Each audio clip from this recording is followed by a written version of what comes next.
Well, welcome to our Bible session this afternoon. I hope all is doing well. Remember to pray for those unspoken and those that we know about, and there's some we don't know about. Continue praying for a group. Our group is growing. I got another new person that I'm going to be adding on our group this week. So our groups are growing. This is about money and the heart. Money is, and it's not the bills that you have in your billfold. It's the lust after those bills and the billfold that we're looking at. Now, money only will magnify our heart or what's in our heart that causes us problems. We have to be careful with that. Now, as we look at this, we're going to take a look at the main idea, which is material wealth cannot change who we are at our core. Ever who we are at our core, that's who we are. What money does, it only reveals and amplifies what already lives in our heart. So it's not the dollar bill that we have that corrupts us. It's a desire for that. But here's the thing, that desire has to be in there and it comes out. 1 Timothy 6:9-10 says, Paul warns that those who want to get rich fall into temptation, showing how the love of money, not money itself, leads people away from faith. Luke 12:15 says Jesus said, life does not consist in an abundance of possessions. Our value isn't measured by what we own, but by our relationship with God. Proverbs 11:4 says, wealth is worthless in the day of wrath, but righteousness delivers from death. Earthly wealth can't save us. Only righteousness matters eternally. And then finally, Matthew 16:19-21 says, Jesus teaches to store up treasures in heaven, not on earth. For where your treasures are, there your heart will be also. That's where we get into a problem. You see, I know it's not good for people to drink and do those kind of things. It's like the match that lights the fire. But if something comes out of there, that was in there, all that does is it sort of lights the fire of what was in there and it comes out of a person. And if you really want to see who a person really is, that's when you see it. That's why it shows. You see our actions and how we live uh, during the week and other times away from church and stuff like that. People start seeing what's actually in our heart. It comes out, and people can see that. That's why Jesus doesn't. He doesn't uh, look at our face, our outward shell. He looks at the heart, because you see, the heart tells him who we truly are, if we're dedicated or not. Now, money itself is neutral.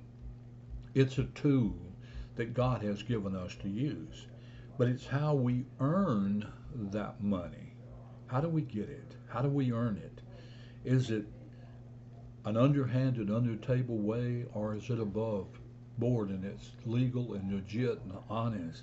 And how we view it shows where our hearts are actually rooted.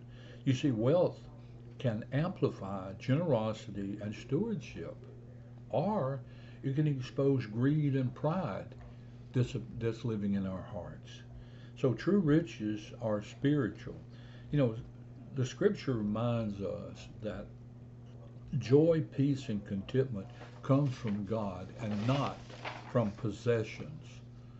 Now, even Paul, writing from prison, spoke of being content in every circumstances we see in Philippians 4:11-13. You think to yourself, how could that be? He's in prison. That's because you see, he was at peace. He had God in his heart and he was okay with things. If we have God in our heart, we're okay with things too. And we will have that peace and right that we're content with things. And then, of course, purpose over possessions. God entrusted resources to you and I for his purpose, not to be used for this world or personal, for his purpose. It's used to be a blessing to others, support his work, and reflect his love here in this place.